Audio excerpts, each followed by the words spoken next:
ನಮಸ್ತೆ ಎಲ್ರಿಗೂ. ಈಗ ಟೈಮ್ ಬಂದು 11:30. ಕೆಲಸದಿಂದ ಬಂದು ಇವತ್ತೊಂದು ಬೇಜಾರಲ್ಲಿ ಕೂತಿದ್ದೀನಿ. ಏನಪ್ಪ ಅಂದರೆ ಮನೆಯದು ಬಾಡಿಗೆ ಕಟ್ಟಿಲ್ಲ. 15ನೇ ತಾರೀಕಿಗೆ ಕಟ್ಟಬೇಕಾಯಿತು. ಇವತ್ತಾಗಲೇ 16 ಕಟ್ಟಿಲ್ಲ ಬಾಡಿಗೆ. ಹಾಗಾಗಿ ನಿಜವಾಗ್ಲೂ ಒಂದೊಂದು ಮನುಷ್ಯ ಎಷ್ಟೇ ಸ್ಟ್ರಾಂಗ್ ಇದ್ರೂ ಒಂದೊಂದು ನಮ್ಮ ಜೀವನ ನೆನಪಿಸ್ಕೊಂಡ್ರೆ ತುಂಬ ವೀಕ್ ಮಾಡಾಕ್ಬಿಡ್ತವೆ. ಮತ್ತು ನಮ್ಮನ್ನು ಎಷ್ಟೇ ಒಂದು ಸ್ಟ್ರಾಂಗ್ ಇದ್ರೂ ವೀಕ್ ಮಾಡುತ್ತವೆ. ಅಂದರೆ ಇವೇ ಕಾರಣಗಳು. ತಲೆಯಲ್ಲಿ ನೂರಾರು ಟೆನ್ಷನ್ಗಳು, ನೂರಾರು ಚಿಂತೆ, ನೂರಾರು ನೋವುಗಳ್ನ ಇಟ್ಕೊಂಡು ಯಾವ ಥರ ಬದುಕೋದಪ್ಪ ಅನಿಸ್ಬಿಡುತ್ತೆ ಒಂದೊಂದ್ಸಲ. ನಿಜವಾದ ಜೀವನ ನಾವು ಅಂದ್ಕೊಂಡಂಗೆ ಯಾವತ್ತೂ ಆಗೋಲ್ಲ. ನಾವು ಅಂದ್ಕೊಂಡಾಗ ಅದು ಆಗೋದಿಲ್ಲ. ಯಾಕಂದರೆ ಎಲ್ಲ ನಮಗೆ ಜೀವನ ಎಲ್ಲ ಒಂದೇ ಥರ ಇದ್ದುಬಿಟ್ರೆ ನಮ್ಮನ್ನು ಹಿಡಿಯೋಕ್ಕಾಗ್ತಾ ಇರಲಿಲ್ವೇನೋ ಗೊತ್ತಿಲ್ಲ. ಆದರೆ ಎಲ್ಲದರಲ್ಲೂ ಏನೇ ಒಂದು ಇವತ್ತೇನು ಖುಷಿಯಾಗಿದ್ದೀನಿ ಅಂದರೆ ನಾಳೆ ಆಮೇಲೆ ಏನೋ ಒಂದು ಟೆನ್ಷನ್ ಬಂದು ತಲೆಗೆ ತುಂಬ್ಕೊಳ್ಳುತ್ತೆ. ನಿಜವಾಗ್ಲೂ ನನ್ನ ತಲೆ ಏನಾಗುತ್ತೋ ನನಗೆ ಗೊತ್ತಿಲ್ಲ. ಅಷ್ಟು ಟೆನ್ಷನ್ನು ನನ್ನ ತಲೆಯಲ್ಲೈತೆ.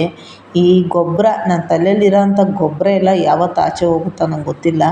ನನಗೆ ನಿದ್ದೆ ಬಂದಿಲ್ಲ ಇವತ್ತು. ಊಟನೂ ಸಹ ಸೇರಿಲ್ಲ. ಅಪ್ಪಿ ಒಳಗಡೆ ಮಲಗವನೆ. ನನಗೆ ಊಟದ ಮೇಲೂ ಗಮನ ಇಲ್ಲ, ಏನಿಲ್ಲ.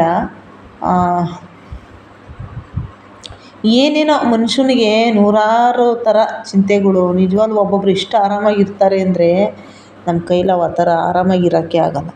ನಿಜವಾಗ್ಲೂ ನನಗಂತೂ ಆರಾಮಾಗಿ ನಾನು ಯಾವತ್ತೂ ಇಲ್ಲ.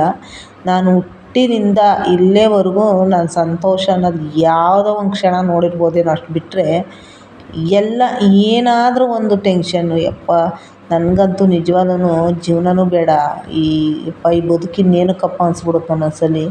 ಎಲ್ಲ ಬರೀ ಇದೇ ಆಗೋಗ್ಬಿಟ್ರೆ ಜೀವನ ಪೂರ್ತಿ ಬರೀ ಟೆನ್ಷನ್ಗಳು, ಬರೀ ಅದು ಇದು, ಬರೀ ಇದರಲ್ಲೇ ಬಂದುಬಿಟ್ಟಿದ್ದೀವಿ ನಾವು. ನಿಜವಾಗ್ಲೂ ಖುಷಿ ಪಡೋದು ಯಾವಾಗ? ನಿಜವಾಗ್ಲೂ ಹಾಗಾಗಿ ನಾನು ನಿದ್ದೆ ಅನ್ನೋದೇ ಬರಲಿಲ್ಲ. ಸಾಕಾಗಿ ಬಂದಿದ್ದೀನಿ ಕೆಲಸ ಮಾಡಿ, ಆದರೂ ನಿದ್ದೆ ಬಂದಿಲ್ಲ ನನಗೆ. ನಿಜವಾಗ್ಲೂ ನೀವು ಅಂದ್ಕೋಬೋದು ಯಾವಾಗ ಅಂದ್ರೆ ಅವಾಗ ಏನು ಅಂದ್ಕೊತಾರೋ ಏನೋ ಅನ್ನೋದು ಇಲ್ಲ ನನಗೆ. ಅಷ್ಟು ಒಂದು ಮನಸ್ಸಿಗೆ ನೋವು. ಬಾಡಿಗೆ ಒಂದು ಕಟ್ಟಬೇಕು ಅಂದರೆ ಎಷ್ಟು ಕಷ್ಟಪಡಬೇಕು ಗೊತ್ತಾ? ನಿಜವಾಗ್ಲೂ ಸುಲಭ ಅಲ್ಲ. ಬಾಡಿಗೆ ಕಟ್ಕೊಂಡು ಜೀವನ ಮಾಡೋದು ತುಂಬ ಕಷ್ಟ ಐತೆ. ಅದರಲ್ಲೂ ನಾನು ನನ್ನ ಮಗನ ಓದಿಸ್ಕೊಂಡು ಅವನು ಅಷ್ಟೋ ಕೆಲ್ಸಕ್ಕೆ ಹೋಗ್ತಾನೆ. ಆದ್ರೂ ನಾನು ದುಡ್ಕೊಂಡು ಮನೆ ಸಂಸಾರ, ಮನೆಗೆ ಐಟಮ್ಮು, ಬಾಡಿಗೆ ಮತ್ತು ಪ್ರತಿಯೊಂದು ಎಲ್ಲನೂ ಒಂದು ಕಡೆಯಿಂದ ಸಂಸಾರ ನೀಚ್ಕೊಂಡು ಹೋಗೋಷ್ಟೊತ್ತಿಗೆ ನಿಜವಾದ ಜೀವನ ಯಾಕಪ್ಪ ಅನಿಸ್ಬಿಡುತ್ತೆ. ಜವಾಬ್ದಾರಿ ನಾನು ಯಾವತ್ತು ದುಡಿಯೋದು ಅಂತ ನಾನು ದುಡಿಯೋಕ್ಕೆ ಶುರು ಮಾಡಿದ್ನೋ ಅಲ್ಲಿಂದ ಇಲ್ಲಿವರೆಗೂ ದುಡಿತಾನೇ ಇದ್ದೀನಿ. ಮುಂದೆ ಯಾವುದೋ ಜೀವನಗಳು ನಿಜವಾಗ್ಲೂ ಮುಂದೆ ಏನಾಗುತ್ತೋ ಗೊತ್ತಿಲ್ಲ. ಅಷ್ಟು ಟೆನ್ಷನ್ ನನ್ನ ತಲೆ ಒಳಗೆ ತುಂಬ್ಕೊಬಿಟ್ಟಿದ್ದೀನಿ. ನಿಜವಾಗ್ಲೂ ಈ ಥರ ಒಂದು ಟೆನ್ಷನ್ಗಳು ತುಂಬ್ಕೊಂಬಿಟ್ರೆ ಯಾರಿಗೆ ನಿದ್ದೆ ಬರುತ್ತೆ? ಊಟ ಸೇರುತ್ತೆ? ಏನೇನೋ ಒಂಥರ ಜೀವನ ಖುಷಿ. ಅಪ್ಪ ಯಾವಾಗಪ್ಪ ಇದೆಲ್ಲ ನನ್ನಿಂದ ದೂರ ಆಗ್ತೈತಿ ಟೆನ್ಷನ್ಗಳು, ಇದೆಲ್ಲ ಯಾವಾಗ ನನ್ನ ಸಮಸ್ಯೆಗಳು ಪರಿಹಾರ ಆಗ್ತಾವೋ ನಂಗೆ ಗೊತ್ತಿಲ್ಲ. ಅಷ್ಟು ಒಂದು ಸಮಸ್ಯೆಗಳ್ನ ನಾನು ತಂದು ಇಟ್ಕೊಂಡಿದ್ದೀನಿ. ಆ ಸಮಸ್ಯೆಗಳೆಲ್ಲ ಯಾವಾಗ ಪರಿಹಾರ ಆಗ್ತಾವೋ. ನಿಜವಾಗ್ಲೂ ಇವತ್ತಂತೂ ನಾನು ಕೆಲ್ಸಕ್ಕೆ ಹೋಗಿ ಬಂದಾಗಿಂದ ನಾನು ನಿಜವಾಗ್ಲೂ ಏನಾಗ್ತೈತೆ ಏನಿಲ್ಲ ಅಂತಲೇ ಗೊತ್ತಾಗೋದಿಲ್ಲ. ನನಗೆ ಒಂದೊಂದ್ಸಲ ನನಗೇನಾದ್ರೂ ಚಿಂತೆಗಳು ನಿಜವಾಗ್ಲೂ ನಿದ್ದೆ ಮಾಡೋಕ್ಕೂ ಬಿಡೋಲ್ಲ. ಒಂದೊಂದ್ಸಲ ನಿದ್ದೆ ಮಾಡೋಕ್ಕೂ ಬಿಡೋಲ್ಲ ಚಿಂತೆಗಳು ಅನ್ನೋದು. ನಿಜವಾಗ್ಲೂ ಒಬ್ಬೊಬ್ರು ಎಷ್ಟು ಆರಾಮಾಗಿ ಎಷ್ಟು ಚೆನ್ನಾಗಿ ಎಷ್ಟು ಒಂದು ನಗ್ನಗ್ತಾ ಇರ್ತಾರೆ.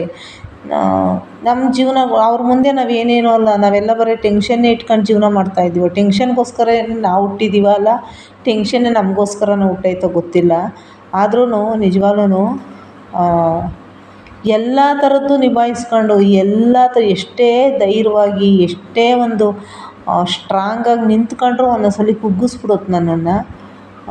ನಾನು ಏನು ಹಿಂಗಪ್ಪ ಹೆಂಗೆ ಮಾಡೋದು, ಏನು ಮಾಡೋದು? ಇದೇ ಒಂದು ಜೀವನ, ಇದೇ ಥರ ಬದುಕಬೇಕಾ? ಇನ್ನೂ ಎಷ್ಟು ವರ್ಷ ಅಂತ ಇದೇ ಥರ ಬದುಕೋದು? ಒಳ್ಳೆಯ ದಿನ ಯಾವತ್ತು ಬರುತ್ತೆ ನಮಗೆ? ಆ ಒಳ್ಳೆಯ ದಿನಕ್ಕೆ ಕಾಯ್ತಾ ಇದ್ದೀನಿ. ಅದು ಯಾವತ್ತು ಬರುತ್ತೋ ಗೊತ್ತಿಲ್ಲ. ಆದ್ರೂ ಮನುಷ್ಯ ನಿಜವಾಗ್ಲೂ ಎಷ್ಟೇ ಸ್ಟ್ರಾಂಗಾಗಿದ್ದರೂ ಯಾವುದೋ ಒಂದು ವಿಷಯಕ್ಕೆ ನಾವು ಕುಗ್ಗಿಬಿಡ್ತೀವಿ.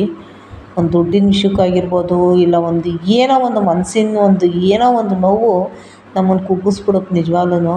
ನನಗೆ ಈಗ ನಿದ್ದೆ ಬರ್ದಿರೋದಕ್ಕೆ ಎದ್ದು ನಾನು ಓಡಾಡ್ತಾ ಇರೋದು 11:30 ಆಯ್ತಾ ಬಂತು, ಆದರೂ ನಂಗೆ ನಿದ್ದೆ ಬರ್ತಾಯಿಲ್ಲ. ಅಷ್ಟು ಒಂದು ಕಣ್ಣು ಮುಚ್ಚಿದ್ರೆ ಮಾತ್ರ ಈ ಚಿಂತೆಗಳು ಮನುಷ್ಯನಿಗೆ ರಾತ್ರಿ ಅನ್ನೋದೊಂದು ಇಲ್ಲ ಅಂದಿದ್ರೆ ಇನ್ನೂ ಎಷ್ಟು ಇದಾಗ್ಬಿಡೋದು. ರಾತ್ರಿ ಒಂದು 2 ಅವರ್ 3 ಅವರ್ ನಿದ್ದೆ ಅನ್ನೋದು ಬಂದುಬಿಟ್ರೆ ಚಿಂತೆ ಇರೋಲ್ಲ. ಆದರೆ ಚಿಂತೆಗಳು ನಿದ್ದೆ ಕೊಡೋಲ್ಲ, ನಿದ್ದೆನೇ ಕೊಡೋಲ್ಲ. ಚಿಂತೆಗಳು ಇದ್ಬಿಟ್ರೆ ಮನುಷ್ಯನಿಗೆ ಅರ್ಧ ಹೊತ್ತಾಗಲಿ, ನಾನು ಎಷ್ಟೋ ದಿವಸ 2 ಗಂಟೆ ಆದರೂ ನಿದ್ದೆ ಮಾಡೋಲ್ಲ. 2 ಗಂಟೆ ಆದರೂ ಎದ್ದೇ ಇರ್ತೀನಿ. 2 ಗಂಟೆ ಮೇಲೆ ನಿದ್ದೆ ಬರುತ್ತೆ. ಬೆಳಗ್ಗೆ ಕೆಲ್ಸಕ್ಕೆ ಅವಲೇ ಹೋಗಬೇಕು. ಹಂಗಾಗಿ ನಮಗೆ ಯಾವತ್ತು ಈ ಸಮಸ್ಯೆ ಬಗೆಹರುತ್ತೆ. ಇನ್ನೂ ಒಂದು ಎಂಥದನ್ನಾಗಲಿ, ಒಂದು ಗುಡ್ಡಲೇ ಆಗಲಿ, ಸ್ವಂತ ಮನೆ ಅಂತ ಇದ್ರೇ ಜೀವನ. ನಿಜವಾಗ್ಲೂ ಸ್ವಂತ ಮನೆ ಇರಬೇಕಪ್ಪ.